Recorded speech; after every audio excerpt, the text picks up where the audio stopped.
Umalis kayo rito sa pamamahay na to. At magmula ngayon, wala na kayong karapatan dito.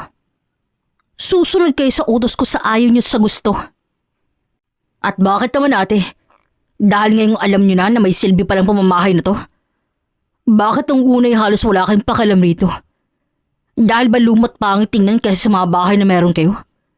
Hindi ba't inatsapwera ninyo ang tanging bahay na to? Kahit alam naman ninyong lahat na mahal to na yung maong nanay at tatay natin? Tapos ngayon babalik kayo rito dahil nalaman yung may iniwan pala talagang mga magulang natin sa atin? Anong klaseng anak ka ha? Kayo? Anong klaseng anak kayo? Tumahimik ka, Jiro.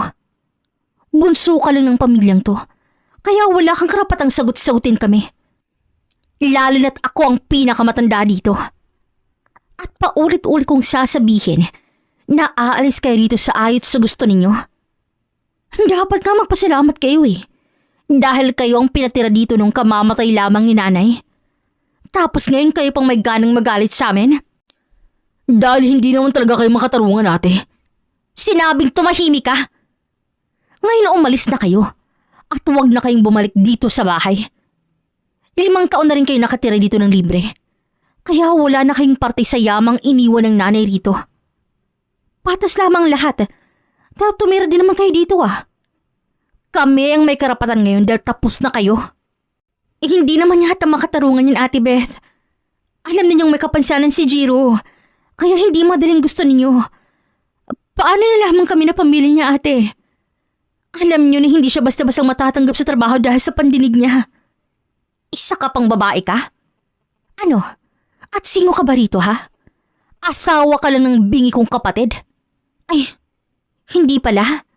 Nakakarinig ng lalaki niyan dahil sumasagot-sagot na nga sa akin eh.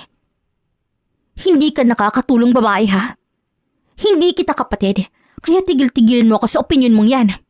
Tama na ate. Huwag mong pagsalitaan ng ganyan si Micah. Dahil hindi lang siya basta kung sino rito. Asawa ko siya. At alam mo mismong importante rin siya para kay nanay. Kaya huwag mo siyang maliitin rito. Kayo ate, kuya. Bakit tahimik lamang kayo dyan? Bakit ayaw niyo ako ipagtanggol sa atin natin? Kung ayaw niyong maliitin ko kayo pareho, di alis na. Ano pa bang hinihintay ninyo? Parte? Wala na. Nakuha niyo ng parte ninyo. Lalo ka na, Jiro. At wala kang magagawa kung iimik ang iba pa nating kapatid. Nasang-ayon sila sa gusto ko. Sunod-sunod na lamang ang pagtulo ng luha ng lalaking si Jiro. Hindi niya matanggap na basta na lamang silang pinapaalis ng kanyang nakakatandang kapatid. Ngayong alam naman ito na mayaman pala talagang hinabili ng kanyang yumaong mga magulang. Ngayong mag-isa na lamang si Jiro laban sa kanyang mga kapatid, pakiramdam niya pinagkaisahan siya ng mundo. Ngunit agad na patigil si Jiro nang maramdaman ang mainit na palad ni Micah. Si Micah ang tanging kakampi ni Jiro sa lahat ng bagay, lalo na pagdating sa kanyang mga kapatid. Agad na pating si Jiro kay Micah at malungkot na ngumiti. Tahan na asawa ko, andito lamang ako, kaya huwag kang mawalan ng pag-asa. Hindi kita iiwan, lalo na ngayong may hinaharap tayong problema. Sasamahan kitang labanan ng karapatan mo rito bilang anak at kapatid. Thank you, mahal ko. Maraming salamat at hindi mo ako iiwan. Hindi ko kakayahan kung pati ikaw tatalikuran din ako. Isang mahigpit na yakap na lamang binigay ni Micah sa kanyang asawang may kapansanan. Awang-awa siya rito dahil masyado nang inaabuso ng mga kapatid nito ang kabaitang meron ng kanyang asawa. Kilalang kilala ni Micah si Jiro dahil high school pa lamang sila ay magkaklase na silang dalawa. Nasa kantin si Micah nung una niyang makilala si Jiro at hindi siya mag-aakalang ang lalaki pang magtatanggol sa kanya laban sa mga masasama niyang kaklase. Ano ba yan, Micah? Pabalik-balik na lamang damit mo rito sa school. 1 month na simula ang klase oh. Wala ka pa ring uniform? Please, tigilan niyo na ako. Alam ko namang pangit ang suot ko eh. At nakakasakit to sa mga mata ninyo. Pero pwede naman siguro kayong pumikit o umiwas kung makikita niyo ako. Ba't sumasagot-sagot ka pa ha? Pwes, eto ang nararapat sa mga babaeng palaban kahit wala naman talagang ibubuga. Biglang binuhusan si Micah ng juice ng kanyang mga kaklase at napahiyaw pa ang lahat na nakasaksi na parang tuwang-tuwa sa kanilang saksihan. Akala mo kung sino kang palaban ha? Isa ka lang namang hamak na scholar dito. At isang mommy daddy ko sa nagpapaaral sa'yo. Biglang nakaramdam ng panliliit si Micah at anumang oras ay iiyak na siya nang biglang tumahimik ang paligid at narinig pa niyang napasinga pang ilang estudyante. Walang lakas si Micah ang magtaas ng tingin dahil nahihiya siya at basang-basa pa rin ang kanyang buong mukha ng juice. Jiro, we didn't mean to... You didn't mean what? Alam nyo, masyado kayong bully ka at nasa paralan naman tayo.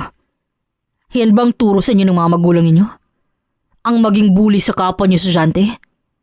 O walang alam ang mga magulang niyo na nagbabalat kayo lamang kayo sa inyo? Jiro, huwag mo nga ipagtanggol ang babaeng yan. She's just a trash. Talaga? Coming from you na utak basura din? What? Sa daming tao rito, ikaw pa talagang magsisabi sa akin yan? Isa kang role model ng buong campus, kaya ka namin tinitingala. Pero ang sakit mo pa rin magsalita. I hate you, Jiro. I really hate you. Napasinghap ang lahat nang biglang kumuha ng isang basong juice ang babae at binuhos yun kay Jiro. Basang-basa tuloy ang lalaki at mabilis namang umalis ang babae kasamang mga kasamahan nito. Biglang napatayo si Micah nang maramdamang umalis ang mga kaklase niya at dahan-dahang binigay kay Jiro ang kanyang panyo. Sorry, nabasa ka pa tuloy dahil sa akin. Hindi mo na lang sana ako pinagtanggol sa mga yon. Ikaw talaga. Huwag mo na akong pagsabihan dahil tama naman ang ginawa ko. Tsaka sa susunod lumaban ka at huwag magpapaapi sa mga babaeng yun. Salamat ulit. Ako nga pala si Jiro. Hindi kita napapansin madalas dito. Transferi ka ba? Naku, hindi. Dito na ako nag-aaral simula grade 7. Ha? Ano nga ulit yun? Pwede bang pakilakasan konti ang boses mo? Ha? Malakas naman tong boses ko ah. Oh, sorry about that. May hearing deficiency kasi ako eh. Pero mild lang naman dahil ginagamot naman to ng doktor. What's your name? Micah. Micah ang pangalan ko. Nice name. Simula ngayon friends na tayo, okay? Ayokong makita kang muli na basta lamang yuyu ko kapag sinasaktan o pinagsasabihan ka ng masama ng mga babae dito. Naiintindihan ko, Jiro. Salamat ulit. Simula sa araw na yon, ay naging magkaibigan na ang dalawa. Magkaklase rin sila sa lahat ng subject, kaya lalo pa silang naging malapit sa isa't isa. Hindi na rin lumapit ang mga bully na babae kay Micah, lalo na at nakikita nilang binabakura na ito ni Jiro.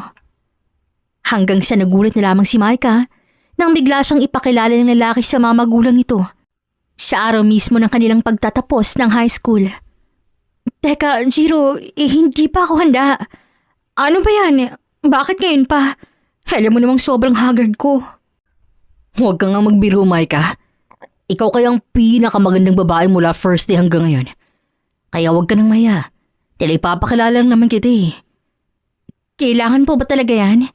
Magkaibigan na naman tayo eh. Sa ngayon.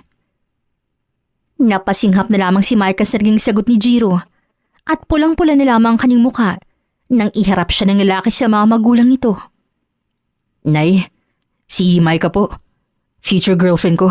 Hindi pala. Future asawa ko po siya. Jiro, ano bang pinagsasabi mo? Nako. Ang babata niyo pa para sa ganyan. Pero hayaan ninyo, kapag tapos na kayo sa pag-aaral, ay papayagan namin kayo sa gusto ninyo. Sa ngayon ay focus muna sa pag-aaral ha, at para lang din naman yun sa inyo. Makakaasa po kayo ni Tatay Nay. Pagbubutihin pa po namin pareho ang aming pag-aaral para makapagtapos po kami. Tama yan anak. Ikaw ang bunso naming anak. Kaya alam namin pagbubutihin mo ang iyong pag-aaral. Dahil ito lamang ang yamang may hahabilin namin sa iyo. At ikaw naman Iha, nakikita kong malayong mararating mo sa buhay kaya laban lang. Sa kaniyang pag-ibig na yun kapag hawak niyo ng diplomang para sa inyo. Ngunit masaya kaming makilala ka. Ikaw lang ang tanging babaeng pinakilala ni Jiro sa amin. May katandaan ang mga magulang ni Jiro, kaya gano'n na rin ito kung makapagsalita. Napangiti ni lamang si Mike at agad nagmano sa dalawa. Napatawa ni lamang mag-asawa, gano'n rin si Mike nang mapag-usapan nilang dalawa si Jiro. Makalipas ang ilang buwan, pinakilala rin ni Mike si Jiro sa kanyang tiyahin. Ngunit tila napaya konti ang dalawa sa naging sagot ng babae. Naku iho, kailan mo ba kukunin sa akin ang batang iyan? Masyado na yung pabigat dito eh. Tita, nakakaya po kay Jiro. Eh bakit ka naman nahihiya? Pasalamat ka nga may nagkakagusto sa'yo. Tsaka alam mo namang wala akong pakialam sa'yo, di ba? Tita, hindi pa naman po kami ni Micah pero nais ko rin pong malaman nyo na gustong gusto ko ho siya. Kung ganon, hihintayin ko na lang ang araw na kukunin mo siya sa akin ha. O siya, alis na muna ako. Malungkot nang umiti si Micah at pinakitang okay lang siya. Sanay na rin naman siya sa kanyang tiyahin. Nagtatrabaho lamang si Micah sa loob ng ilang buwan, saka ito naghanap ng scholarship upang makapasok sa kolehiyo. Makalipas ang ilang buwan, nasa kolehiyo na sina Micah at Jiro nang biglang magkasakit ang ama ng lalaki. Agad itong dinala sa ospital, ngunit isang buwan lamang tinagal ang matanda at pumanaw din ito agad. Nalungkot ng sobra ang nanay ni Jiro hanggang sa nawalan na ito ng ganang kumain o lumabas man lang ng bahay. Kamusta ng nanay mo, Jiro? Malungkot pa rin. Gusto kong tulungan pero hindi ko naman alam kung paano eh. Anong alam ko, lalaki ako. Yung iba mong kapatid, nasan sila? May kanya-kanya na rin silang trabaho, Micah. Ako lamang naiiwan kay nanay sa bahay. Nagbibigay naman sila ng pera sa akin pero pakiramdam ko, hindi yun ang nais ni nanay. Alam kong miss na miss niya na si tatay. Gusto mo bang tulungan ko ang nanay mo? Pwede ko namang itry baka sakaling bumalik ang sigla niya. Talaga, Micah? Gagawin mo yan? Ang totoo, matagal ko na kasi ang iniisip eh. Kaso syempre nahihiya naman ako sa'yo. Dahil alam kong busy ka rin. Tama ka naman eh. Ang busy talaga ako lalo pat working student ako ng sarili kong tita. Pero may oras pa naman akong natitira eh. Kung pwede ngayon ako bibisita sa inyo. Sige ba? Tiyak matutuwa si nanay kung makita ka. Napangiti na lamang si Micah nang makita kung gaano kasayang lalaking si Jiro. Magmula kasi nang ipakilala siya ng lalaki sa mamagulang nito, ay bigla na lamang niyang nagustuhan ito. Tila kulang ang kanyang araw kapag hindi niya nakikita si Jiro. Nalulungkot rin siya tuwing nakikitang nalulungkot ito. Gusto rin niyang makitang muli ang nanay ng binata dahil alam niyang pakiramdam ng mawala ng mahal sa buhay. Dahil bata pa lamang siya, ay nawalan na siya ng ina't ama. Pauwi na sila sa bahay ni Jiro at bumili na rin sila ng lulutuing ulam at doon na rin kakain ng hapunan si Micah. Pagpasok pa lamang nila sa loob ng bahay, ay nararamdaman na ng dalaga ang lungkot sa paligid. Nakita niya sa isang sulok ang matandang ginang na medyo malayo ang tingin. Nay, kumusta ho kayo? Ako po to, si Micah, kaibigan ni Jiro. Iya, ikaw pala yan. Mas lalo kang gumanda ngayon, anak ka. Ano bang ginagawa mo rito? Sinama po ako ni Jiro dahil ipagluluto niya tayo ng hapunan. Kayo na ba ng anak ko? Naku, hindi pa po, Nay. Hindi po. Hindi naman namin kinalimutan ang bilin niyo ni tatay nung graduation namin eh. Mabuti namat hindi niyo kinalimutan ang sinabi ko kasama ang asawa ko. Kung narito lang siya, tiyak na matutuwa yun sa inyo. Tama kayo, Nay. Tsaka hindi naman po nawawala si tatay eh. Andito lang po siya sa puso natin. Agad hinawakan ni Mike ang kulubot na palad ng ginang at inilagay ito sa puso nito mismo. Ayaw po ng tatay na mahirapan pa kayo sa kanya, kaya mas pinili niya pong magpahinga. Pero kahit kailan ho, hindi po siya umalis sa inyo. Dahil narito lamang siya sa puso niyo, Nay. At walang kahit na sino man ang makapag-aalis sa kanya dito. Biglang tumulo ang luha ng ginang at niyakap ng mahigpit si Micah. Ramdam ng dalaga ang pag-iyak ng ginang kaya niyakap niya rin ito ng mahigpit. Salamat, anak. Maraming salamat sa sinabi mo. Hindi mo alam kung gaano ko kailangan ng yakap na to Lalo na sa mga sinasabi mo ngayon. Maraming salamat sa pagbisita, Maika. Maraming salamat. At ang lahat ng pangyayaring yon ay nasaksihan lahat ni Jiro, pati na ng kanyang mga kapatid na kararating lamang galing sa trabaho. Sinong babaeng yan, Jiro? Bakit dinala mo yan dito? Alam mo namang may problema pa tayo rito. Ate Beth, kaibigan ko siya at kilala siya ni nanay tatay. Nakikita mo naman siguro na natutuwa si nanay sa kanya. Huwag ka munang makipagrelasyon ha. Ikaw na lang pag-asang mag-aalaga kay nanay dahil bunso ka rito. Ang layo pa niya, Ate Beth. Tsaka huwag mo sabihin sa akin na ako nilang mag-aalaga kay nanay. Dahil 4 naman tayong magkakapatid Tulong-tulong tayo rito. Basta. Kami munang mauunang mag-asawa bago ka. Huminga na lamang ng malalim si Jiro at hindi na sumagot sa kanyang kapatid. Lalo na lang makita niyang tumayo ng kanyang ina at inalaya naman ito ni Maika. Nay, saan mo gustong pumunta? Tumabi ka riyan at magluluto ako. Baka ano pang lasa ng pagkain natin kapag ikaw maglulutong bata ka. Napangiti na lamang si Jiro at agad tumabi ng daan. Naon na nang pumasok ang kusina ang kanyang ina, kaya agad siyang lumapit kay Maika na malawak ang ngiti. Okay ba? Salamat Salamat sa ginawa mo kanina. Hindi ko alam kung paano kita susuklian, Maika. Pero maraming salamat talaga. Tila bumalik ang dating lakas si mama tapos mo yung sabihin at yakapin mo siya ng mahigpit. No problem, Jiro. Kaya ikaw dyan, smile ka na. Nalulungkot rin kasi ako kapag nalulungkot ka Napangiti na lamang si Jiro at agad pinisilang kamay ng dalaga. Nakita naman to ng nakakatandang kapatid ni Jiro, kaya pasimple itong lumapit at pinaghiwalay ang kanilang mga kamay. Bawal ang PDA dito. Kung andito lang si tatay, tiyak na pinaalis na kayong dalawa, lalo ka na babae. Maika ho ang pangalan ko, ate. Walang may pake at hindi kita tinatanong. Tumalikod na si Beth, kaya huminga na lamang ng malalim si Maika. Huwag mo nang pansinin ang ate Beth ko Maldita talaga yun dito.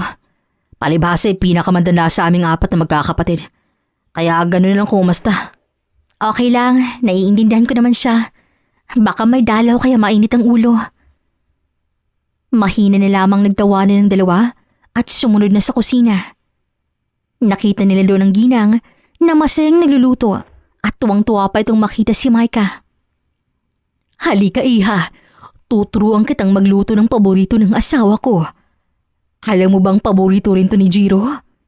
Talaga, Nay? Parehas pala sila ng paborito ni tatay Sige ho, turuan niyo po ako. Naks naman, tama yan Turuan mo yung si Maika sa lahat ng paborito kong pagkain. Para siya na po magluto sa akin kapag mag-asawa na kami. Agad na mulang pisngi ni Maika at natatawa naman ang ginang. Huwag ka nang mahiya, iha. Gusto ko naman namin ang asawa ko para kay Jiro. Pero iha, alam mo na bang may kapansanan yung anak namin? Opo, Nay. Sinabi po yan sa akin ni Jiro ng high school pa lamang po kami. Mabuti naman. Masaya akong malaman na may babae rin palang handang tanggapin kung ano man ang kapansanang meron ng anak namin.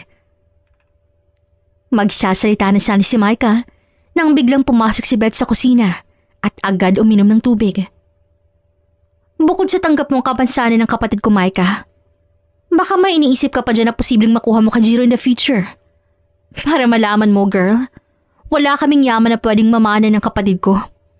Tumahimik ka, Beth. Huwag kang kontrabida dito. Wow naman, mother. Sa akin mo talaga yung sasabihin? I'm just telling the truth po. Kasi naman umasang babaeng yan. Malaki lamang ang bahay natin pero sobrang luma na nito. At kahit sinong mayaman, hindi magkaka-interes sa bilhin to. In short, wala siyang makukuha kay Jiro. Isang malutong na sampal ang natanggap ng babae galing sa kanyang ina.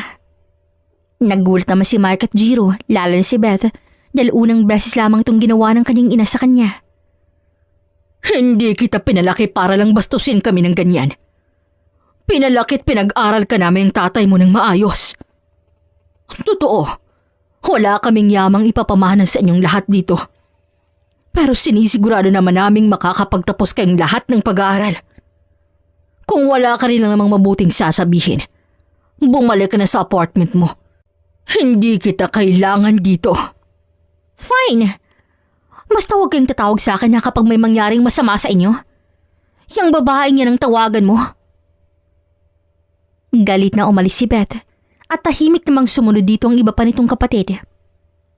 Napailing na lamang si Jiro at dahan-dahang hinagod ang likod ng kanyang ina. Ayos lang ako, iho. Sanay na ako sa ate mong yun. Umupo ka na roon at ituturo ko pa kay Micah kung paano ito lulutuin. Sumunod naman si Jiro at tahimik lamang si Micah habang nakikinig sa turo ng ginang. Magaan ang loob ni Micah sa ina ni Jiro. Ngunit binabagabag naman siya sa nakakatandang kapatid nito. Kaya naman buong oras na tahimik si Micah hanggang sa matapos silang kainin ang niluto ng ginang. Malalim ng gabi, kaya nagdesisyon na si Micah ang umuwi. Ngunit bago siya makalabas ng bahay, ay mahigpit siyang niyakap ng ginang. Sabay sabing, "Huwag sanang magbagong isip mo para kay Jiro, iha. Gusto kita para sa anak ko. At alam kong ikaw ang isa sa dahilan kung bakit patuloy pa rin lumalaban ang anak ko." Hindi naman po nagbabagong isip ko, Nay. Naisip ko lang po na paano ho si Jiro? Ako, sa oras na iwan mo kami. Hindi naman sa nagmamadali ako, Nay, ha? Pero hindi po natin hawak ang buhay natin. Tapos ramdam ko pang ayaw sa akin ng isang anak po ninyo. Kung iniisip mo si Beth, huwag ka nang mag-alala sa kanya. Isipin mo na lang na hindi ako alis sa mundong to nang hindi pa kayo handang pareho ni Jiro. Salamat po, Nay. Sana nga po'y humaba pang buhay ninyo. Dahil ikaw na lang po meron kaming dalawa ni Jiro. Ulila na ako sa nanay, kaya masaya't magaan po ang loob ko sa inyo. Ganon din ako, iha. Kaya huwag kang matakot na narito lamang kami ng anak ko para sa iyo. Ganon din ho ako, Nay. Andito lamang po kami ni Jiro para sa iyo. Oh, andito lang pala kayong dalawa. Anda ka na ba, Micah? Ihahatid ko muna si Micah sa kanila, Nay, ha? Baka mapaanto sa daan eh. Ay sus, ang dami mong palusot, iho. Ang sabihin mo gusto mo pang makasamang magandang batang ito. Napakamot na lamang ng ulo ang binata dahil nahihiya siya kay Micah. Magaan naman ang loob ng dalaga na umalis sa bahay ni Jiro. Pagdating nila sa bahay ng tiyahan ni Micah, ay agad napatigil ang dalaga dahil niyakap siya ng mahigpit ni Jiro sa likuran. "Oh, anong meron? May problema ba?" Masaya lamang ako. Masaya ako nakilala ka. At lalong masaya ako napasaya mo si nanay. Salamat. Salamat talaga, Micah. Kung ako lang masusunod, gusto ko nang pakasalan ka eh. Ano ba yan? Hindi pa naman natin kaya ang ating sarili, Jiro. Tsaka ayoko namang madisappoint sa atin ng nanay mo, no? Oo na. Binibiro lamang kita. Pasok ka na. Magkita na lamang tayo bukas. Napangiti na lamang si Micah nang bumitaw si Jiro sa kanya at agad din siyang pumasok sa loob. Bago natulog, ay pinagdasal muna ni Micah na sana tuloy-tuloy ng magandang samahan nila ng nanay ng lalaking kanyang iniibig. Ipinagdarasal din ni Micah na sana'y haplosin ang puso ng nakakatandang kapatid ni Jiro dahil alam niyang ayaw nito sa kanya. Kinabukasan, matapos magtrabaho, ay pumasok na ng paaralan si Micah.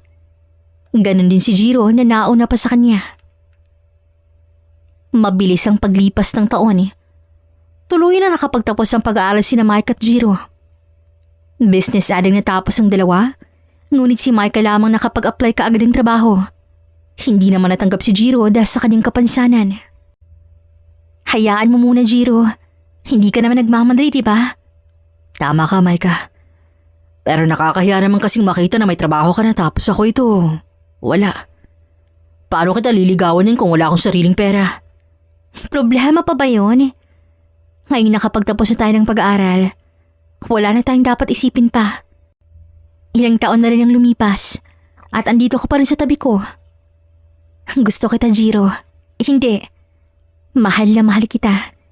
At hindi magbabago yun kahit ano pang kapansanang meron ka. Napangiti na lamang si Jiro at agad niyakap ang dalaga. Nais niyang umiyak Ngunit pinigilan ito ng binata dahil nahihiya pa rin siya kay Micah. Mahal na mahalin kita, Micah. Hindi ko nga alam kung ano nagawa ko upang bigyan ng babaeng kasing ganda, kasing bait, at kasing talino mo eh. Mula ngayon, lalo pa kitang mamaling sa abot ng aking makakaya. Huwag sanang dumating ang araw na iiwan mo ako dahil hindi ko to kakayanin. Hindi kita iiwan, Jiro, at lalong hindi ako mawawala sa'yo. Sa unang pagkakataon ay naging isa ang labi ng dalawa. Pakiramdam nila pareho'y nasa ulap sila sa mga oras na yon. Sino bang mag-aakalang darating ang araw na yon? Ngunit isa lamang ang alam nila. Nanatili, minahal, at pinili nilang dalawa ang bawat isa kahit ilang taon ang lumipas. Wala nang mahihiling pa si Jiro. Pakiramdam niya'y nasa kanya na ang lahat. Meron siyang mabait at magandang nobya, kasama pa niyang kanyang ina. Sa nakalipas na buwan, hinahatid sundo ni Jiro si Micah sa trabaho nito. Kinikilig pang dalaga dahil walang palya kung magbibigay ng binata ng bulaklak sa kanya. Baka nauubos ng pera mo, ha? Araw-araw na lamang akong may natatanggap ng bulaklak. Sinong may sabing binibili ko to? Binibigay to ng nanay galing sa kanyang hardin, no? Ginupit ko lang at ginawang bouquet para gumanda. Deserve ng girlfriend kong makatanggap ng ganito kagandang bouquet araw-araw. Thank you, mahal ko. Tama nga ang sabi nila. Kung gusto ng lalaking bigyan ng bulaklak ang mahal niya, kahit wala itong kapera-pera, hahanap siya ng paraan para mabigyan ito. Dali naman talagang dapat, mahal eh. Kung gusto may paraan. Kung ayaw naman maraming dahilan. Napangiti na lamang si Micah at hinalikan sa labi ang nobyo. Madalas bumisita si Micah sa bahay ni Jiro na natutuwa siyang makitang natutuwa sa kanyang ginang tuwing naroroon siya. Hanggang sumapit ang isang taon mula nang maging sila ni Jiro, nagulat ngunit napangiti pa si Micah nang makitang napakaraming pagkaing hinanda ng ginang nang bumisita siya. Ano pong meron, Nay? Bakit ang dami naman natang pagkaing hinanda ninyo? Siyempre, celebration to, iha. At nasabi sa akin ng anak ko na 1 taon na pala kayo. Upo ka at darating na ngayon ang iba pang kapatid ni Jiro. Ho? Nako, hindi naman ho to big deal, Nay. At saka baka busy pong yung iba po ninyong anak. Nakakaya naman po sa kanila. Huwag ka nang mahiya, mahal. Dahil malalaman mo mamaya kung ano pang rason kung bakit maraming hinanda si nanay. Napalunok na lamang si Micah ng sariling laway. Hindi niya alam kung bakit pero ramdam niya ang kaba, lalo na't alam niyang magkikita na naman sila ng mga kapatid ng kanyang nobyo. Ngunit ganun pa man, agad ring nawala ang kabang nararamdaman ni Micah nang hawakan ni Jiro ang kanyang kamay at agad itong pinisil. Maya-maya pa'y dumating ng ibang kapatid ni Jiro at nauna pong pumasok doon ang lalaking kapatid nito. Naks naman ay, ang dami namang pagkain ito. Welcome party ba to? Parang ganun ang anak. Umupo ka riyan. At nariyan na rin palang ate Beth mo. Ano ba tong importanteng family meeting na to at kailangan pa talaga namin pumunta rito, Nay? Alam niyo namang hindi pa okay ako sa inyo. Tsaka anong ginagawa ng babae niya dito? Is she part of our family now? Bibig mo, Beth. Hindi na importante kung galit ka pa sa akin o kahit na sino man rito. Ang importante ay nakadalo kayo ngayong araw. Napairap na lamang si Beth at agad na upo sa tabi ni Jiro. Wala namang imikang dalawa hanggang sa makumpleto na sila.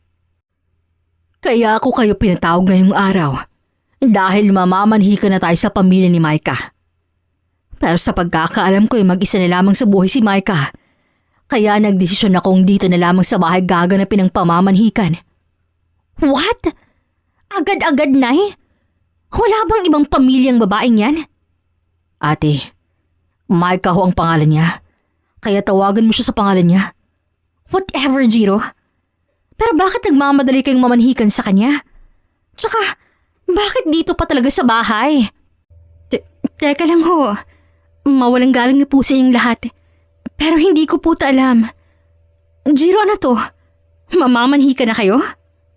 Oo, Micah. Ilang taon din nating hinintay to.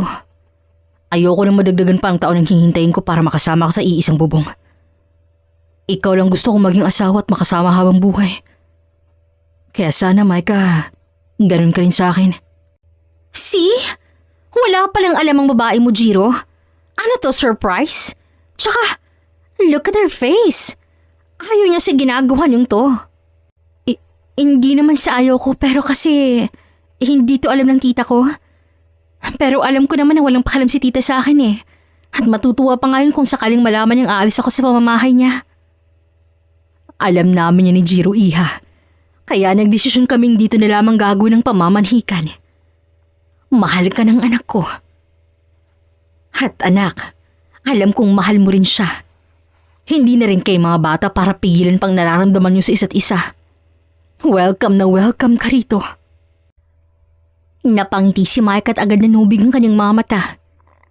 Parang hinaplos ang kanyang puso sa sinabi ng ginang, ngunit agad din umatras ang kanyang mga luha nang magsalita ang ate ni Jiro. Hoy, may pera ba kayong dalawa? Para pumasok sa ikalawang yugto ng kung ano man ang relasyong meron kayo. Balita ko si Mike lamang may trabaho ah. Huwag niyong sabihin, si Mike ang gagastos sa lahat ng gastusin sa kasal. Hindi ba nakakahiya yan? Pwede ba, Beth? Kahit ngayon lang tumahimik ka. Bago ko hinanda ang mga ito, alam ko na yung pinagsasabi mo. Walang posibleng gasto si Micah sa oras niya kasal na sila. Hinanda ako ng lahat. Tama ka. Nakakahiya naman kung babaeng gagastos. Kaya hinanda ko ng lahat bilang ina ni Jiro. At huwag mo akong tanungin kung saan at paano ako nakahanap ng pera. Dahil sa akin na yon. Isa lang ang hiling ko sa iyo, anak. Sana'y huwag kang gagawa ng bagay na ikakasira ng kapatid mo. As long as hindi ako aako sa gastusin, wala akong pakialam. Aalis na ako. Send you na lang sa akin yung invitation. Pagkatapos ng kasalay dito na sa bahay titira si Micah. I don't care. Hindi naman ako dito nakatira. Tumira siya dito hanggang kailan niya gusto. As if maganda tong bahay ninyo. Alis na ako. Tuluyan ang umalis ang babae, kaya napailing lamang ginang pati na rin si Jiro. Hayaan niyo na siya. Ang importante ay narito kayong dalawa at ang kuya ni Jiro. Wala eh. Namimiss ko kayo, Nay. Kaya mamaya na lang po ako alis. Nag-usap muli ang pamilya tungkol sa gaganaping kasal nila Mike at Jiro. Hindi maintindihan ni Mike ngunit maganang loob niya matapos ang kanilang pag-uusap. Nabigla man siya nung una, ay nawala rin naman to agad matapos silang mapag-usapan ng kasal. Nang umuwi si Micah sa kanila, ay agad niyang kinausap ang kanyang tiyahin at tulad ng dati, wala itong pakialam sa kanya. Mas natuwa pa nga ito dahil aalis sa boda nito ang dalaga. Sa araw ng kanilang kasal, ay dumating naman ang mga kapatid ni Jiro at ang tiyahin ng dalaga. Natutuwa naman kahit papaano ang dalawa dahil kumpleto sila sa kanilang espesyal na araw. Matapos ang kasal, ay tuluyan ang umalis si Micah sa bahay ng kanyang tiyahin at tumira sa bahay ng kanyang asawang si Jiro. Welcome to the family, iha. Ngayong narito ka na yung masaya na ako dahil hindi na ako mag-iisip na baka maghiwalay kayo ng anak kong si Jiro. Kaya naman po, Nay. Huwag po kayong mag-isip ng ganyan. Dahil kung maghihiwalay kami ni Jiro, sana nun pa po. Importante ka sa akin, iha. Lalo na sa pamilyang to. Mahalin ninyo ang isa't isa at huwag niyong patatagalin ng away. Sakaling meron man kayong hindi pagkakaintindihan sa darating na panahon. Dahil hindi habang buhay kasama niyo ako. Darating ang araw na iiwan ko rin kayo dito. Ano ba yan, Nay? Para ka namang namamaalam dyan eh. Kakatapos ang kasal namin, oh. Anak, sinasabi ko lang naman ang totoo at ang posibilidad. Ipasok mo na si Micah sa magiging silid ninyo at ipaghahanda ko kayo ng makakain. Nauna na sa kusina ang ginang at agad namang niya payakap si Jiro sa kanyang nobya na ngayon ay asawa niya na. Masayang-masayang dalawa kasama ang ginang sa iisang bubong. Pakiramdam nila ay muli silang nakumpleto sa maikling panahon. Maiksing panahon lamang dahil isang araw, biglang gumuho ang mundo ni Jiro nang makitang wala ng buhay ang ginang nang magising sila kinaumagahan. Nay, gumising na ho kayo at kakain na po. Pumasok na ho pala si Mike at alis na ako mamaya at bibisita muna ako sa aking doktor. Baka ngayon po may progress na sa aking tenga. Nay, hindi niyo po ba ako naririnig? Para sa ating dalawa, ikaw tong may sakit eh. Nay, ising na po kayo, nanay. Hindi na po ako natutuwa. Ngunit hindi pa rin sumasagot o gumalaw man ang ginang, kaya dahan-dahan itong hinawakan ni Jiro. At doon niya naramdaman na malamig ng katawan ng kanyang ina. Dali-dali niya itong yakap upang pakiramdaman ang tibok ng puso nito. Ngunit wala nang naririnig si Jiro at isa ng malamig na bangkay ang ginang. Hindi maaari ito. Nanay ko, huwag mo akong iwan. Nay, gumising kayo sabi. Teka na tatawag ako ng tulong. Dadalhin kita sa ospital. Kaagad binuhat ni Jiro ang katawan ng kanyang ina, kahit alam niyang hindi na ito humihinga. Napaiyak na lamang si Jiro nang mahirapan siyang buhatin ang sariling ina. Maya-maya pa'y dumating na ang kapitbahay at agad nilang pinagtulungan ng ginang hanggang sa narating na nga ang ospital. Dineklarang dead on arrival ang doktorang ginang, kaya napakagulho na lamang si Jiro at agad tinawagan si Maika. Nasa opisina si Maika noon nang biglang tumunog ang kanyang cellphone. Napangiti pa siyang makitang pangalan ng kanyang asawa at agad itong sinagot. Yes, mahal ko. Andito na ako sa opisina. May ipapabili ka ba? Maika? Jiro? Bakit? Bakit ganyan ang tinig mo? Maika, wala ng nanay. Iniwan niya na tayo. Wala na siya. At hindi ko man lang siya nakausap. Ano? Totoo ba yan, Jiro? Hindi mo ba ako binibiro? Teka, nasan ka at pupuntahan kita dyan? Makalipas lamang ilang minuto, ay narating niya na ang ospital. Nasa pinakadulong parte ng ospital naroon si Jiro. Kaya lalo pang binilisan ni Mike ang pagtakbo na halos mawalan siya ng hininga. Nang makita niyang kanyang asawa, ay doon na sunod-sunod na tumulo ang kanyang luha at niyakap ito ng mahigpit. Asawa ko! Tala! Andito lang ako at hindi kita iiwan. Maika, si nanay, nakita ko na lang siyang walang mali sa kanyang higaan. Iniwan niya na tayo. Hindi ko alam kung anong gagawin ko ngayong wala na siya. Shh! Tahan na. Tumahan ka na. Tanging yakap at halik lamang ang kanyang nagawa para sa kanyang asawa dahil pati siya hindi matanggap ang pagkawala ng babaeng tumayong magulang niya. Habang umiiyak pa rin si Jiro, ay dumating naman ang mga kapatid nito at nakatanggap pa ito ng sampal galing sa kanyang nakakatandang kapatid. Anong ginawa niyo, ha? Nasaan kayo nung kailangan kayo ni nanay ng tulong? Nasa iisang bubong lamang kayo nakatira, tapos na hindi niyo mabigyan ng tulong si nanay? Ate, maniwala ka. Hindi namin napansin na may dinaramdam na pala si nanay o kailangan niya ng tulong. Masayahin ng nanay kaya nagtataka kung bakit hindi siya gumising agad kanina. Hindi rin namin ito gusto ni Maika, ate. Huwag na kayong sumagot. Lalo ka na, Jiro. Dahil kahit ano pang sabihin niyo, hindi na babalik si nanay. Napaiyak palalo si Jiro nang makitang nagsiiyakan na rin ang iba pa niyang kapatid. Tila madilim ang ulat para sa magkapatid dahil wala na ang kanilang mga magulang. Makalipas ang malong araw, ay nilibing na rin ang ginang sa tabi mismo ng asawa nito. Maganda ang ngiti ng babae sa larawan na para bang pinapahiwatig nito na masaya na siya ngayon. Tahan na, Jiro. Alam nating pareha na masaya ng nanay kung nasan man siya ngayon.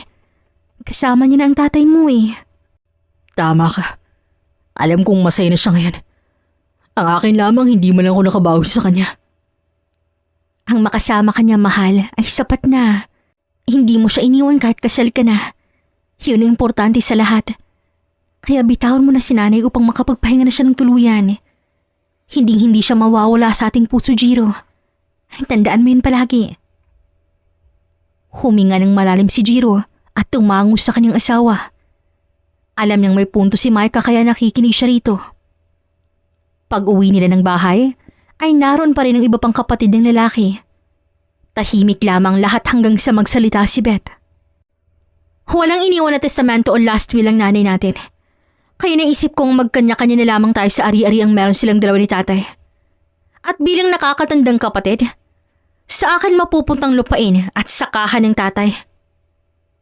Bilang pangalawa ng mga anak, ay sa akin mapupuntang lahat ang hayop meron si nanay. Pati ng sasakyan sa baba. At bilang pangatlo naman ay sa akin mapupuntang lahat ng savings ni tatay sa bangko. Nasa 80,000 lang naman yon. Tama na para makapagsimula ako ng negosyo. Paano naman ako, ate, kuya? Ano na lamang maiiwan sa akin? Hindi pa obvious, Jiro? Sa iyo mapupunta ang bahay na to. Total, dito ka rin naman lumaki until now nakasama mo ng asawa mo. Eto na lamang natitirang ari-ari ang meron ng mga magulang natin. Kaya eto na rin ang sayo.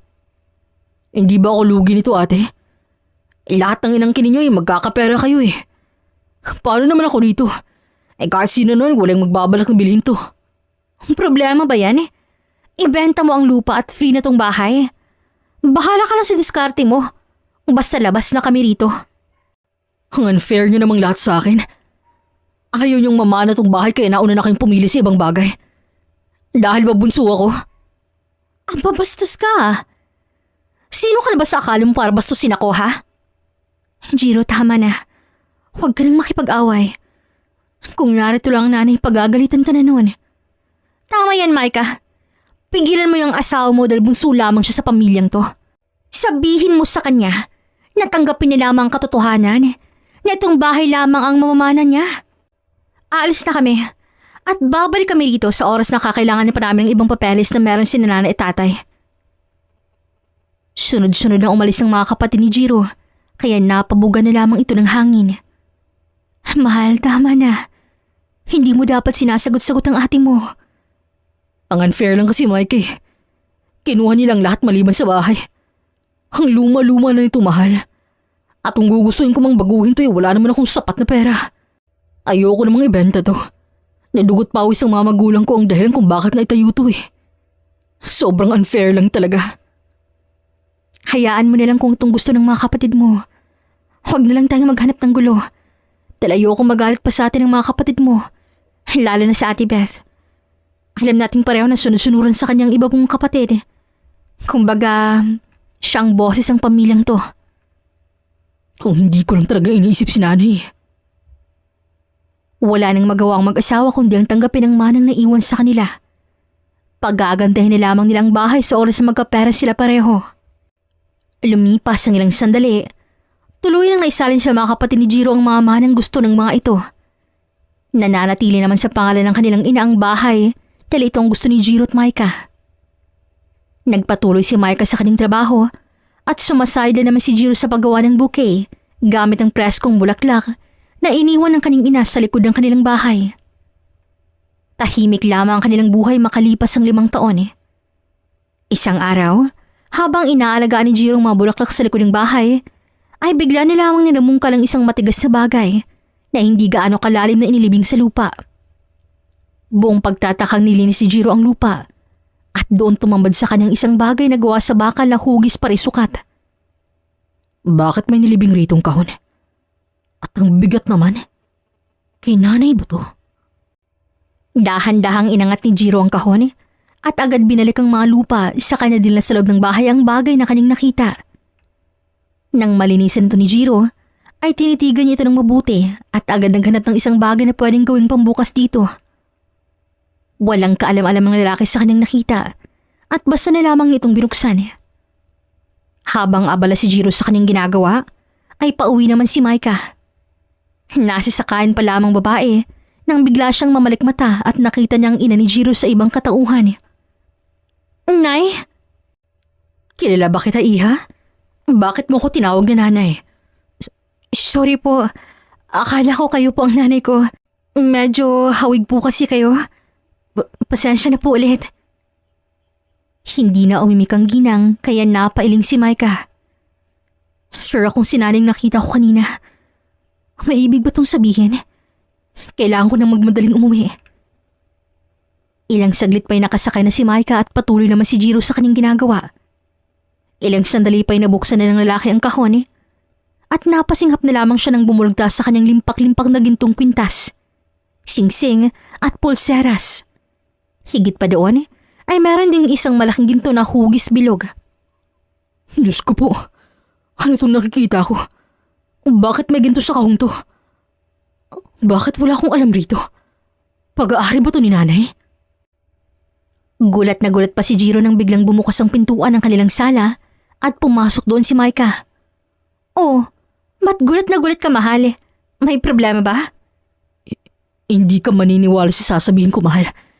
Dahil maski ako hindi pa rin makapinawala eh. Mahal, sampalin mo nga ako.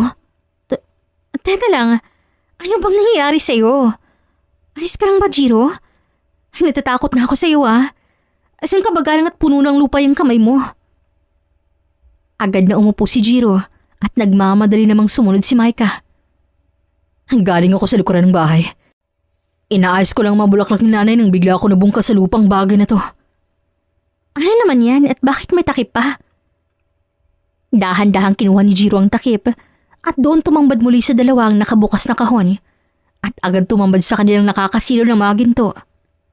Agad na napasinghap si Maika, ganyan din si Jiro. Saan galing ang kahon na yan? Bakit may lamang gold? Hinaan mong boses mo, mahal. Kahit ako hindi makapaniwala sa nakita ko eh. Galing nga to sa hardin ni nanay. Imposible namang hindi sa kanya to dahil nasa ilalim lamang to ng paborito niyang bulaklak. Oh my goodness, Jiro. Anong gagawin natin dyan? Wala na si nanay. Ipapaalam ba natin to sa mga kapatid mo? Hindi ko pa alam, Maika. Natatakot ako sa posible nilang gawin eh. Kilala ko sila, lalo ng ate Beth ko. Hindi rin papayag na magiging atin to. Agad uminom ng tubig si Maika na nagsimula ng manginig ang kanyang dalawang kamay. Naisip niyang hindi sila maghihirap ni Jiro sa oras na may benta nilang mga ilan sa mga ginto. Bakit kaya tinago ni nanay to? Bakit hindi niya to binigay sa mga anak niya nung buhay pa siya? Paano ngayon to? Baka mag-away-away na naman kayong magkakapatid dahil dito. Sana naman sa oras na to, hatian tayo nila ate ng patas. Baka walang mapasa atin, Mike, kapag nalaman to nila ate Beth. Tuloy lamang sa pag-iisip ang dalawa nang biglang bumukas muli ang pinto at tumambad doon si Beth na tagpo ang kilay. Ano tong naririnig ko sa labas? Anong walang mapapa sa inyo sa oras na may malalaman ako? Ate? Andito ka? Anong ginagawa mo rito? Oo nga, Ate Beth. Bigla-bigla ka nilang pumupunta rito nang walang pasabi. It's been 5 years po. Nung huli ka namin makita. Problema yung dalawa dyan. Para namang nakakakita kayo ng multo. Narito ako dahil titingnan ko kung may bibenta pa ba akong mga bagay na pag-aari ni nanay at tatay. Wala eh. Naubos ko ng mana sa akin. Bakit? Bawal na ba ako rito? Naku, hindi ate. Sino bang kasama mo? Mag-isa ka lang ba? The others are coming. Teka, ano yung kumikinang sa likod mo, Maika? Are you guys hiding something from me? Ha? Wala po, Ate Beth. May tinitingnan lang kami ng asawa. Tabi ka dyan? Para kang tuod dyan eh. Tingnan ko nga kung ano tong kumikinang sa likuran mo. Napatakip na lamang bibig si Maika nang bigla siyang tabigin ng babae at tumambad dito nakabukas na kahon kung nasa ng ginto. Rinig na rinig ng asawa kung paano suminghap si Beth nang makita nitong ginto. Ginto? Bakit may ginto kayo ha? Galing ba to sa baon ni nanay? Bakit wala kaming alam dito? Sumagot kayong dalawa. Ate, teka lang. Hindi naman sa ayaw namin ipaalam sa inyo. Pero kasi ngayon lang din namin nakita yan. Oh, talaga? O wala lang talaga kayong balak sabihin sa amin dahil natatakot kayong makuha to? Pag-aari to ng mga magulang natin, Jiro. Hindi sa inyo. Sasagot pa sana si Jiro nang biglang lang sidatingan ng iba pa niyang kapatid. Anong kaguluhan to? Bakit galit na naman sa Ate Beth? Sinong hindi magagalit rito? Etong magaling nating bunso. Hindi agad sinabi sa atin na mayaman palang iniwan ng nanay sa ating lahat. Ate, tama na. Huwag kang gumagawa ng kwento rito. Wala kaming alam ni Maika dyan. Sinabi na ngayon lang din namin ito nalaman eh. At nakikita mo naman itong nasa kamay ko, di ba? Lupa to, ate. Lupa. Nag-aalaga ko ng mga bulaklak ni nanay. At aksidente ko lang yung nabungkal sa lupa. Kahit na. Kung may plano kayong sabihin sa amin ang tungkol dito, tinawagan mo sana kami agad.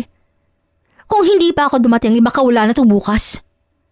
At huwag mo kong pagsabihan dahil naririnig ko ang pag-uusap ng mag-asawa. Nag-iisip pa kayo kung ipapaalam ito sa amin o hindi? Mawalang galing na Ate Beth ha, at sa inyong lahat. Pero hindi niyo po kami masisisi ni Jiro. Kung nakuha pa namin pag-isipan to, dahil masyado kayong unfair eh. Unfair kayong lahat pagdating sa asawa ko. Nang mawala ang nanay, iniwan niyo siya at inako ang lahat maliban sa lumang bahay na to. Ngayong may importante palang iniwan ng mga magulang niyo sa likod ng bahay, magagalit kayo? Lalo ka na, Ate Beth. Pinapakita mo lang sa aming mag-asawa naggahaman ka sa lahat. Ah, talaga? At ako pa ang gahaman ngayon, ha? Umalis kayo rito mag-asawa.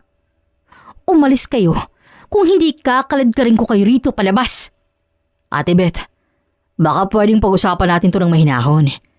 Kawawa naman sina Jiro at Micah kapag umalis sila rito. Oo nga, Ate Beth. Tumahimik kayong dalawa. Tumahimik kayo kung ayaw nung madamay kayo sa galit ko. At kayong dalawa, umalis kayo rito sa pamamahay na to. Magmula ngayon, wala na kayong karapatan dito. Susunod kayo sa utos ko sa ayaw niyo sa gusto. Ate, baka pwedeng bigyan niyo kami ng sapat na panahon para makapag-impake ni Jiro. Hindi naman pwedeng aalis kami agad lalo pat marami din kaming naipunda na gamit dito sa bahay. Pwes, dito kaming lahat matutulog ngayong gabi. Bukas na bukas rin aalis kayo dito. Paano naman ang hati ko, Ate Beth? Hindi naman po pwedeng wala akong parte sa yaman ng mga magulang natin, di ba? Bihira. Hindi pa ba sapat ang pagtira mo dito ng ilang taon? Samantalang kaming mga nakakatanda mong kapatid ay naroon sa iba't ibang lugar tumitira. Ang kapal naman talaga ng mukha mo, Jiro. Nakakatawa ka. Pagbigyan mo si Jiro, Ate Beth. Sa kanya naman tong bahay at lupa eh. Kaya yung ginto na lamang kukunin natin. Mas gusto ko yung naisip mo, kapatid. Sige, ganito na lang, Jiro. Aalis kami bukas mismo bit-bit ang kahong to. At tulad ng dating napagkasunduan, sa'yo tong lumang bahay. Hindi. Umalis na kayo rito ngayon din. Huwag na huwag kayong babalik rito at kalimutan nyo na rin naging kapatid niyo ako. Tama na, mahal. Kung naririto lang sana si nanay. At anong ibig mong sabihin, Micah? Kung naririto lang sana si nanay ay ano? Palibhasa paborito kayo ng nanay ko. Tapos kaming mga iba pa niyong anak, hindi. Kaya dapat lang na mapasamin ng lahat ng meron sila. Sa pamamagitan nito, bawing-bawi na kami. Agad tumayo ang babae at agad kinuha ang kahon. Tayo na. At iwan na natin ang mag-asawang to. At least hindi naging sayang oras ang pagpunta natin dito. Umalis na ang tatlo at naiwan namang tulalang mag-asawang si Mike at Jiro. Napahigbi na lamang si Jiro dahil awang-awa siya para sa kanila ng kanilang asawa. Malungkot na pinalipas ang mag-asawang buong araw at gabi. Hanggang sa kinabukasan, nagtaka sila nang may bisitang dumating sa kanilang pamamahay. Isang abogado. Sino po sila? Ako si Attorney Dizon. Kayong anak ni Mr. and Mrs. Reyes, tama? Mr. Jiro Reyes? Pwede po ba akong pumasok, sir? Opo, sir. Pasok po kayo. Micah, mahal. Mamaya ka na pumasok at may importante tayong bisita. Agad naghanda si Jiro ng pwedeng makain ng bisita at masayang nakipag-usap sa lalaki. Ano kung kailangan niyo sa akin, attorney? At saka, paano niyo po nalaman ang pangalan ko? Hintayin ko na lang muna ang misis mo upang dalawa kong kakausapin ko. Maya-maya pa'y tumabi na rin si Micah at tahimik na nakikinig sa lalaki. Andito ako para ibigay sa inyong last will and testament ng kliyente ko, si Mrs. Reyes. Nakipagkita sa akin ng nanay niyo 5 years ago at kinuha ko bilang attorney niya. At ito ang huling habilin niya sa akin. Pero attorney, bakit ngayon lamang po kayo nagpakita? Tsaka alam po ba to ng iba ko pang mga kapatid? Base sa request ng aking kliyente, hinihiling niya na sana pag wala siya ay palipasin ko munang 5 taon bago ko kayo harapin. At tungkol naman sa mga kapatid mo, may liham ring iniwan sa akin ng nanay mo. Kung kailangan mo ng tulong ay huwag kang mahiyang tawagan ako, iho. Nasabi sa akin ng nanay mo na kakailanganin mo ako ngayong wala na siya. Here's my calling card. Aalis siya agad ako at may iba pa akong ikikita ang kliyente. Nakikirami ako sa pagpula ng nanay mo, iho. Nanginginig pa ang kamay ni Jiro habang tinatanggap ang nakatikop na papel at nasa loob pa ito ng envelope. Nakaalis na ang lalaki kaya binuksan ni Jiro ang papel. Ngunit bago pa man tumabok ni Jiro, ay pinigilan muna siya ni Maika. Jiro, mahal, sigurado ka bang babasahin muna ang sulat na yan? Baka pwedeng puntahan natin ang mga kapatid mo. O di kaya ay pabalikin dito para sama-sama yung buksan. Hindi na ako makapaghintay pa, Maika. Buong akala ko walang last will and testament ng nanay ko. Pero meron pala. Ngunit bago ko alamin ang kanyang last will, gusto ko munang mabasa tong huling binigay ni attorney. Hindi ko alam pero malakas ang kutob ko na tungkol sa mga kapatid ko eh. Walang nagawa si Maika kundi suportahan ang kanyang asawa. Tahimik nilang binuksan ang papel at doon tumambad ang sulat kamay ng ginang. Mahal kong Jiro, kung sakaling nababasa mo na ito anak, tiyak na ilang taon na rin akong nawala sa buhay ng mag-asawa. Kumusta ka na anak ko? Tiyak kong namimiss yun na ako ni Maika at tiyak ko rin pinapahirapan pa rin kayo ngayon ng mga kapatid mo sa labas. Oo iho, tamang nabasa mo. Anak ng iyong ama sa labas sina Ate Beth mo at ang 2 pang ate at kuya. Nabuo sila nung hindi pa kita pinagbubuntis. Kasal na rin kami ng tatay mo iho sa panahon na yon. Kaya tagal ka naming hinintay anak. Ngunit hindi nakapaghintay ang iyong ama at basta na lamang binuntis ang ating dating kasambahay. Hindi ako nagalit anak.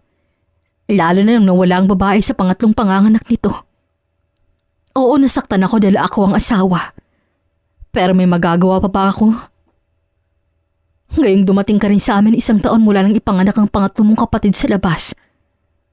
Kaya ngayong wala na ako, Jiro. Sana'y makuha mo ang lahat ng bagay na inilaan ko sa iyo, anak. May hinanda akong last will at pirmado yun ng attorney. Sana anak maging masaya ka kasama si Maika kahit wala na ako. Mahal na mahal ko kayo pareho, iho. At kahit anong laban ko sa buhay, ay alam kong babawiin to ng may kapal. Mag-iingat kayong dalawa at sana hindi nyo kami nakakalimutan ng tatay mo. Nagmamahal, Nanay. Bumuhos ang mga luha ng mag-asawa matapos mabasa ang liham ng matanda. Parang piniga ng ilang beses ang puso ni Jiro at napahiyaw na lamang sa galit at lungkot. Mga walang hiya sila. Ginagawa pa nila akong kawawa rito. Tapos anak pala sila sa labas. Kalmahan mo lang, Jiro. Baka mapano ka pa. May rason ng nanay kung bakit hindi niya sinabi ang lahat ng to. Kaya tama na, mahal. Agad namang binuksan ni Jiro ang last will at tumambad sa kanyang mga pamanang nararapat sa kanya. Mapupunta ka, Jiro, ang lahat-lahat ng ari-arian ng kanyang ina at ama bilang legitimate child. Pati ng kahong tinago ng ginang sa hardin nito. Ang tanging pag-aari lamang ng 3 niyang kapatid ay ang pera sa bangkong inilaan ng kanilang tatay ilang taon nang lumipas. Naikuyom na lamang ni Jiro ang isang kamao at mahigpit na hinawakan ng papel. Agad siyang naghanda at dumaratso sila ng presinto upang humingi ng tulong sa mga pulis upang hindi sila magkagulo. Agad din silang pumunta sa bahay kung saan nakatira si Beth kasama ang sariling pamilya nito. Oh, anong pakuluto, Jiro?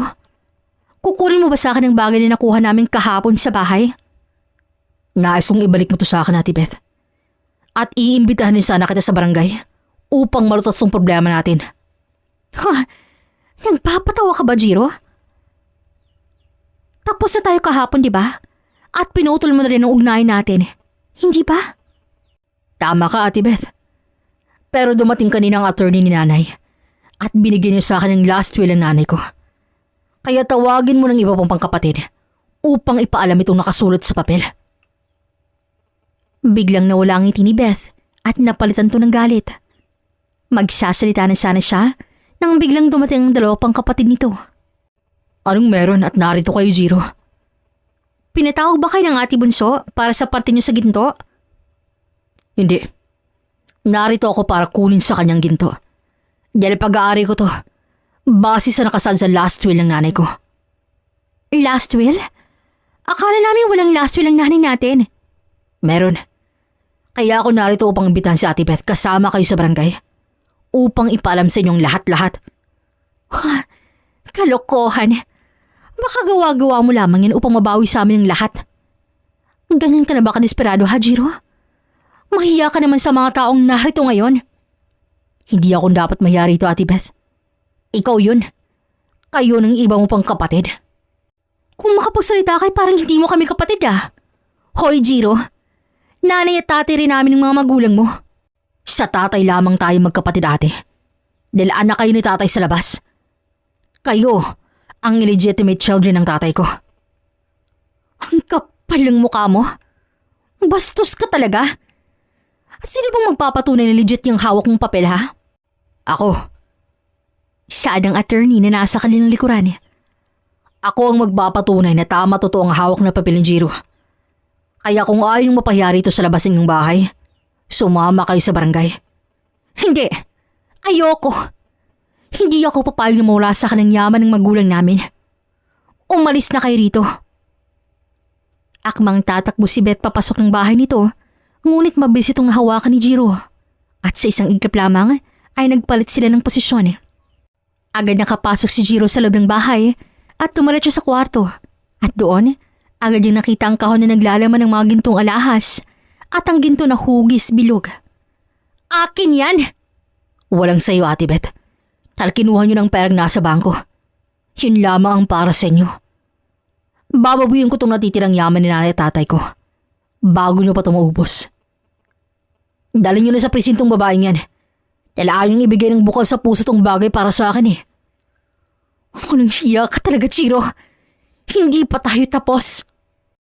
Agad hinuli ng mga pulis ang babaeng nagwawala at agad itong dinala sa presinto. Samantalang si Jiro naman ay agad kinalamang sarili dahil kitang-kita niya ang gulat sa mukha ng dalawa niya pang kapatid. Kung nais mong malaman ang nakasulat sa last will ay basahin ninyo. Narito doon ang sulat ni nanay tungkol sa pagiging anak niyo sa labas. Sana lamang ay maiintindihan niyo ito kaagad. Dahil pagod na ako makipaglaban sa inyo. Sorry, Jiro. Patawarin mo kami. Hindi namin alam. At alam mo namang sunod-sunuran lang kami kay Ate Beth. Patawarin mo kami, bunso. Nahihiya na kami sa iyo. Huwag kang mag-alala. At ibabalik namin lahat ng kinuha namin sa iyo. Pero huwag mo sanang isipin na kinuha ni ate ang mana dahil naibenta niya na lahat to.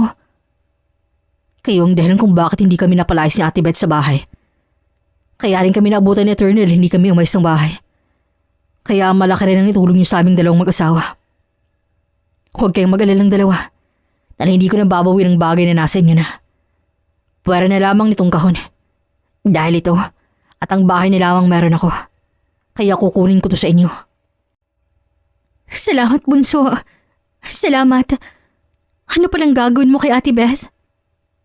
Kapag magmamatigas siya, ipapakulong ko siya. Kailangan niya ibigay sa akin ng bukal sa puso ang lahat ng kinuha niya sa akin.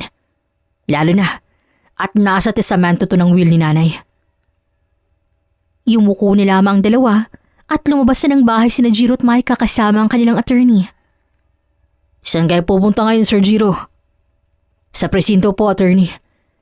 Maraming salamat nga po pala sa pagdating mo kanina. Akala ko'y mapapahiyan ako sa kapatid ko eh. Alam ko nang mangyayari to, kaya sumunod na lamang ako sa inyo. Good job ka dun, mahal ko. Ayun ang unang beses na nakita kitang lumalaban sa mga nakakatanda mong kapatid. I'm so proud of you, Jiro. Napangiti ni lamang si Jiro at agad tumingala sa langit. Nanay ko, sana ho'y naging proud po kayo sa akin. Kung saan ka man ngayon, sana'y kasama mo ng tatay. Salamat po at kahit wala na kayo ay patuloy pa rin kayong nakaalalay sa aming dalaw ni Maika. Pagdating nila ng presinto, ay agad nilang nakita si Beth na hindi pa rin tapos sa pagwawala. Napasinga pa si Maika at Jiro nang makita nila itong halos wala ng saplot sa loob ng kulungan. Ilabas mo ako rito sa presinto, Jiro. Hindi niyo ako pwedeng ikulong. Teka, bakit nakakulong ang ate ko, sir? Pansamantala lamang, sir. At ayaw niya po talagang tumigil sa pagwawala eh. Parang nawala na sa katinuan ng kapatid niyo, sir. At basta na lamang pong hinubad ng kanyang suot o damit. Sa oras na palalabasin natin siya, baka hindi lang tong kaya niyang gawin. Nakaramdam ng awang mag-asawa sa babae. Nakita nila kung gaano kagulo ang presinto at hindi sila makapaniwalang ginawa yun ng Ate Beth nila. Bigla na lamang tumawang babae sabay iyak. Marami itong sinasabi ngunit wala nang maiintindihan si Jiro dito. Nagsidatingan din ang pamilya ni Beth kasama ang dalawa nitong kapatid. Napaluhan na lamang sila nang makitang babaeng wala sa sarili nitong pag-iisip. Pinagsisihan nilang hindi agad pinagsabihan si Beth sa maling gawain nito pagdating kay Jiro. Tunay ngang huli na ang lahat dahil bumaligtad na ang panahon at si Beth naman ngayon ang kawawa at hindi na si Jiro. Iniwan na lamang ni Jiro at Mike ang babae sa kamay ng pamilya nito. Sapat na sa kanila ang makuha ang yaman na para sa kanila. Ano ang plano mo ngayon, mahal? Itatago natin ang mga alahas ni nanay at ibibenta ang ginto upang maipagamot ko ang aking pandinig. Pagkatapos ay ayusin natin ang bahay upang mamana pa ito ng magiging anak natin. Napangiti na lamang si Micah at niyakap ng mahigpit ang kanyang asawa. Alam niyang magiging mabuting ama si Jiro sa kanilang magiging anak at tiyak nang hindi ito magloloko, hindi tulad ng ama nito. Tuloy na ring nabaliw ang nakakatandang kapatid ni Jiro at dinala na lamang ito sa mental hospital. Nalulungkot pa ng lalaki pero wala na siyang magagawa. Sa ngayon, masaya na silang dalawa ni Micah at wala na silang mahihiling pa kundi ang mamuhay ng payapa at masaya. Hanggang dito na lamang po